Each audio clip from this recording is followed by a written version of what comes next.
En bourse, un krach est souvent vécu comme une fatalité, un mouvement de panique, où on a l'impression d'avoir aucun contrôle sur son épargne en bourse. Une étude de l'AMF, l'autorité des marchés financiers, nous révèle un chiffre glaçant. Après le krach de 2008, plus d'un actionnaire français sur deux a complètement quitté la bourse, pour ne jamais y revenir. Ça fait des millions de personnes qui perdent doublement. D'une part, elles s'y laissent des plumes, en sortant souvent au pire moment, et d'autre part, elles se privent ensuite du potentiel à long terme de l'investissement en bourse. Pendant ce temps-là, les banques d'investissement, les fonds spéculatifs profitent des crises financières, souvent pour s'enrichir encore plus, parce qu'ils se sont préparés à tirer parti des crises. Alors faisons comme eux. La différence entre celui qui voit ses projets de vie s'effondrer et celui qui parvient à traverser la tempête sereinement ne tient pas au fait d'être un génie de la bourse, mais à la préparation, à la discipline. Aujourd'hui, je vous propose de sortir de la peur qu'entoure ces périodes pour rentrer dans la stratégie.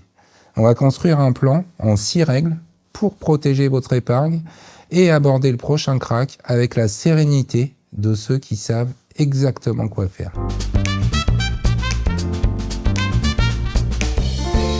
Alors on aimerait tous que notre argent il travaille dans un monde parfait. Un placement qui rapporterait 8-10% par an avec une courbe qui monte parfaitement droite, de façon bien linéaire, sans aucune secousse. Mais ce monde-là, il n'existe pas. En bourse, la performance de long terme, elle s'obtient au prix d'une acceptation d'une volatilité de court et moyen terme, c'est-à-dire des variations, parfois puissantes, dans les deux sens. Un krach, c'est pas un accident de parcours. C'est une respiration, alors certes brutale, mais qui fait partie intégrante de la vie des marchés. C'est des cycles qui sont le reflet de l'économie réelle. Il y a des phases d'expansion, où tout s'accélère, et des phases de contraction, auxquelles s'ajoutent souvent des événements imprévus. En moyenne, on a un krach majeur qui survient environ tous les 10 ans. Pour les plus récents, on a eu en 2000 l'explosion d'une bulle spéculative sur la thématique Internet. On a eu en 2008 une crise d'endettement massif des ménages et donc des banques. En 2020, c'était un choc extérieur, imprévisible, avec la pandémie Covid. Chaque crise a un déclencheur différent. Mais le résultat, c'est toujours le même, une chute rapide, parfois 20, 30, 40%, suivie des fois d'un long marché baissier, comme en 2000, ou des fois d'une rapide remontée en V, comme lors du Covid. La règle 1, du coup, ça va être de ne pas se voiler la face et d'accepter le principe de la survenue des prochains krachs. Donc la question là n'est plus de savoir s'il va y avoir un krach, mais quand il va y avoir un krach, c'est ça ? Pas exactement, mais on va voir ça avec notre règle numéro 2. On voit souvent dans la sphère médiatique des personnes très alarmistes qui nous annoncent un krach imminent, que c'est pour cette année, que les banques centrales font n'importe quoi, etc. Même s'ils s'appuient parfois sur des analyses en partie pertinentes, leur conclusion sur l'imminence d'une crise, elle est souvent erronée et du coup préjudiciable à ceux qui les suivent. Beaucoup de ceux qui font ces prédictions rêvent d'apparaître un jour comme un nouveau Michael Burry, ce gérant de fonds d'investissement qui a anticipé la crise de 2008. C'est l'histoire racontée dans le film The Big Short, pour ceux qui ont le plaisir de le voir. Mais Michael Burry, c'est une exception. Et rien ne dit d'ailleurs qu'il pourrait réitérer l'exploit. Et pour un Burry qui a raison une fois, il y a des milliers d'experts et de professionnels du marché qui ont tort tous les ans. Peter Lynch disait « On a perdu bien plus d'argent en essayant d'anticiper les corrections qu'en les subissant réellement. » Oui. Je ne sais pas si le prochain krach il aura lieu dans 3 semaines, 3 mois, 3 ans, 10 ans. Je suis incapable de vous le dire. Ce qui est sûr, c'est que si on écoute les médias alarmistes, d'une part, on va sous-performer en essayant de timer la prochaine crise, et d'autre part, on risque de prendre des décisions irrationnelles, sous le coup des émotions qui auront été générées par les catastrophistes qui s'attachent à les activer. Ce que je prévois, ce à quoi je crois, c'est à la croissance de l'économie et des marchés boursiers sur le long terme, malgré les crises, malgré les krachs. Sur les 100 dernières années, les marchés ont été en phase ascendante 78%. Donc l'idée, c'est pas d'avoir un optimisme béat, mais c'est d'avoir un optimisme rationnel. On regarde la tendance longue et on cherche pas à prédire la pluie, juste à avoir un parapluie avec soi en permanence. On a maintenant vu 2 choses qui sont des préalables importants. On sait que les crises, elles sont récurrentes, qu'elles font partie de la vie des marchés, et on sait qu'on ne sait pas quand Et savoir qu'on ne sait pas, c'est franchir une étape importante en matière de savoir. On va maintenant se pencher sur des méthodes actionnables pour construire son bouclier en prévision de la prochaine crise. Alors sur cette règle, on est dans la partie avant la crise. Et comment construire un portefeuille qui baissera moins lorsque la prochaine surviendra. Je dis bien qui baissera moins. L'objectif, c'est pas de trouver un remède miracle qui va empêcher le portefeuille de baisser. Parce que si on fait ça, ça nuirait trop à sa performance. Ce qu'on essaye, c'est de construire une stratégie qui encaisse les coûts. On veut un portefeuille qui profite de ces 78% du temps où les marchés actions sont en hausse, mais qui amortit la chute quand le vent tourne. La diversification dont on va parler ici, c'est ce qu'on appelle l'allocation stratégique. C'est pas le choix à l'intérieur de votre portefeuille actions, mais c'est la diversification avec des briques autres que les actions. On va chercher des actifs qui sont susceptibles d'être décorrélés, de suivre des courbes différentes de celles des actions. On cherche des valeurs refuges vers lesquelles vont se ruer les gros investisseurs en cas de baisse des actions. Du coup, en général, ça les fait monter et ça vient compenser en partie la baisse de vos actions. Alors, je vais vous présenter les plus courants, sachant qu'on n'est pas obligé de les avoir tous. L'idée, c'est d'en avoir quelques-uns. Plus vous en avez parmi ces différentes catégories, plus vous couvrirez des scénarios de crise différents. Le plus simple, le premier, c'est le cash. C'est votre réserve de sécurité. Et puis, ce sera aussi vos munitions pour acheter plus tard. Ensuite, on a les obligations. Les obligations, c'est le pilier des pros. On prête notamment à des États. Historiquement, quand les actions stressent, les investisseurs se réfugient dans la dette d'État, ce qui va faire monter sa valeur. On peut y investir via des ETF. Je vous mets des exemples dans la description. En 3, bien sûr, on a la valeur refuge la plus réputée, l'or, parce qu'elle est depuis des millénaires. Idem, exemple dans la description. Vous pouvez aussi, c'est pas incontournable, ajouter un support matière première pour les scénarios de crise inflationniste. Ça va répondre à un scénario de plus. Et puis le dernier support, alors j'ai mis un point d'interrogation. Je m'en explique. Alors, déjà, bien sûr, il y a la croyance dans le narratif, qui voudrait que le Bitcoin puisse concurrencer l'or en tant que valeur refuge. Ça, c'est propre à chacun. Mais il y a aussi une autre raison qui m'a amené à mettre ce point d'interrogation, c'est que l'exercice qu'on fait ici, c'est de chercher des supports décorrélés des marchés actions. Et ces derniers temps, le Bitcoin, il a tendance à être très corrélé aux actions, notamment aux valeurs tech américaines. Donc on verra, lors de la prochaine crise, s'il se comporte comme une valeur refuge. Alors pour assembler ces briques, on a des recettes célèbres, comme par exemple le All-Weather de Ray Dalio, ou le 60-40 souvent utilisé par des fonds. 60% en actions et 40% en actifs de protection. Pour vous donner une idée concrète, je vais vous présenter ma répartition actuelle. Alors c'est ma cuisine, elle est adaptée à mon âge, elle est adaptée à ma situation, à mon tempérament. Donc c'est pas un modèle à copier, c'est une base de réflexion. Le but de cette chaîne, c'est pas de vous donner des recettes, mais c'est de vous apprendre à cuisiner.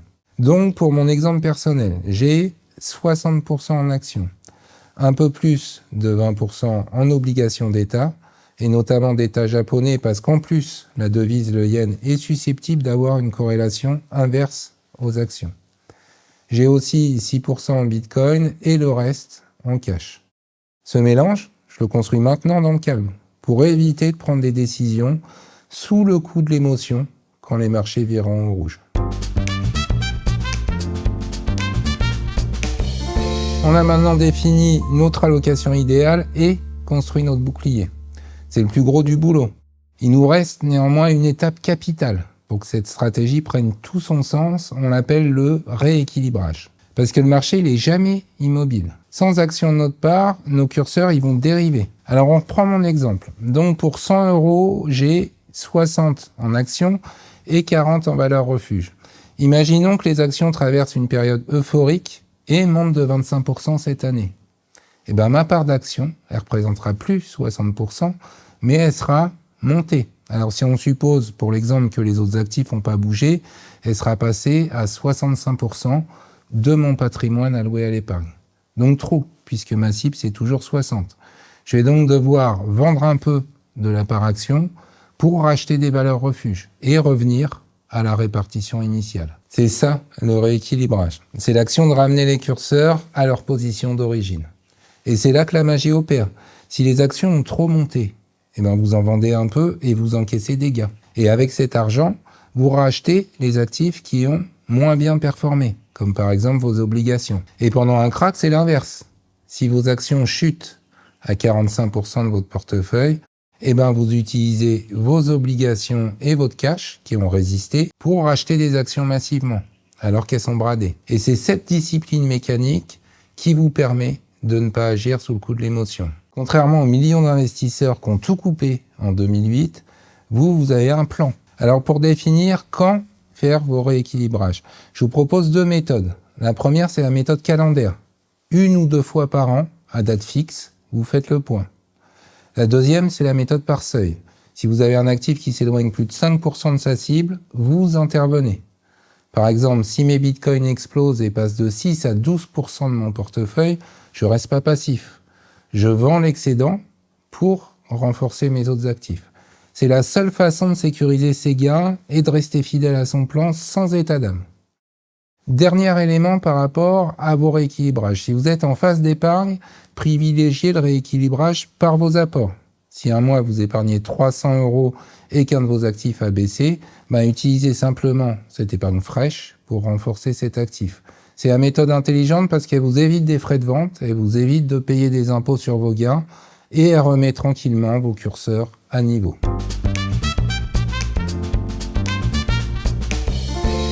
On a vu comment construire notre bouclier global. Maintenant, on va faire un focus sur ce qu'il y a à l'intérieur de notre poche action. Parce que là aussi, en période de crack, toutes les entreprises ne fonctionnent pas pareil. Il y a des actions vers lesquelles les gros se replient lors des phases d'incertitude. C'est ce qu'on appelle les actions défensives. Alors, c'est des entreprises un peu moins dynamiques que la moyenne, mais positionnées sur des activités qui tournent correctement, quel que soit l'état de l'économie. Même en pleine crise, on continue à se nourrir. Donc, les entreprises de consommation de base comme Danone, Carrefour, etc. traversent mieux ces périodes. On continue aussi à se soigner. Les valeurs pharmaceutiques résistent mieux également. On continue à consommer de l'électricité, de l'eau. Donc, les entreprises de services aux collectivités sont aussi réputées défensives. Pour ceux d'entre vous qui préfèrent les ETF, je vous mets également quelques exemples d'ETF sur des secteurs défensifs en description. Alors bien sûr, ne construisez pas tout votre portefeuille action avec des valeurs défensives parce que ça nuirait à sa performance en période de hausse. Mais en intégrer un peu, ça vous assure un coussin amortisseur supplémentaire. Et du coup, on en fait quoi pendant les baisses ? Même principe que pour les rééquilibrages. Lorsque les marchés auront baissé, elles auront normalement mieux résisté et vous pourrez vous réorienter vers des actions au potentiel plus dynamique. C'est là qu'on prépare le futur rebond. On arrive à une question cruciale en période de forte baisse. Qu'est-ce qu'on fait du cash pendant le crack ? Est-ce qu'on l'utilise comme poudre sèche ? Alors, premier élément capital, bien sûr, il faut mettre à part tout ce qui est épargne de précaution et ce que j'appelle l'épargne projet. C'est-à-dire, par exemple, votre futur apport immobilier ou ce que vous anticipez pour les études de vos enfants. Tout ce qui est susceptible d'être utilisé à un horizon de moins de 10 ans, ça doit être sanctuarisé. Les marchés baissiers peuvent durer longtemps. De l'autre côté, vous avez la poudre sèche. C'est une réserve de cash que vous gardez volontairement disponible pour investir. Psychologiquement, c'est ce qui va transformer les mains tremblantes en mains fermes. On n'attend plus le crack comme une victime, mais comme un acheteur à l'affût des actifs qui remonteront en sortie de crise. Alors attention, la règle d'or de la poudre sèche, c'est de ne pas brûler vos munitions trop vite. Quand on est au cœur de la crise, on ne sait jamais quelles vont être son ampleur et sa durée. Le crack du Covid en 2020 nous a habitués à des remontées quasi instantanées, mais c'est l'exception et pas la règle. Je vais vous montrer les graphiques des 3 dernières grosses crises, et c'est riche d'enseignements. On commence par le Covid en 2020, une baisse de 34% sur 33 jours. Celui qui a mis toute sa poudre sèche au bout d'un mois, il a fait une belle opération. Maintenant, on regarde la précédente, 2008. Baisse de 54% sur 17 mois, 1 an et demi. Celui qui a mis toute sa poudre sèche au bout d'un mois, il fait probablement partie des investisseurs dont je vous parlais précédemment. Il a subi un stress psychologique insoutenable pendant les 16 mois de baisse restants et il a probablement fini par craquer et tout vendre au pire moment. On regarde la crise de 2000 maintenant, encore plus long. Une baisse d'environ 50% étalée sur 31 mois, plus de 2 ans et demi. Morale de cette prise de recul, on investit pas tout le cash dès la première baisse, dès la première démarque. Et on garde des cartouches pour les deuxième, troisième, voire quatrième démarques. Alors parfois, elles n'auront pas lieu, mais c'est quand même préférable. Celui qui boit toute l'eau de son puits dès les premières chaleurs mourra de soif avant la fin de la sécheresse. Garde toujours un fond de seau pour les jours les plus arides. C'est ça. Vous pouvez utiliser la technique des paliers. Au lieu de deviner le point bas, ce que donc personne ne sait faire, vous définissez des seuils d'entrée. Par exemple, vous injectez un tiers de votre réserve si le marché perd 20%, un deuxième tiers s'il atteint moins 30%, et le solde s'il descend à moins 40% ou plus.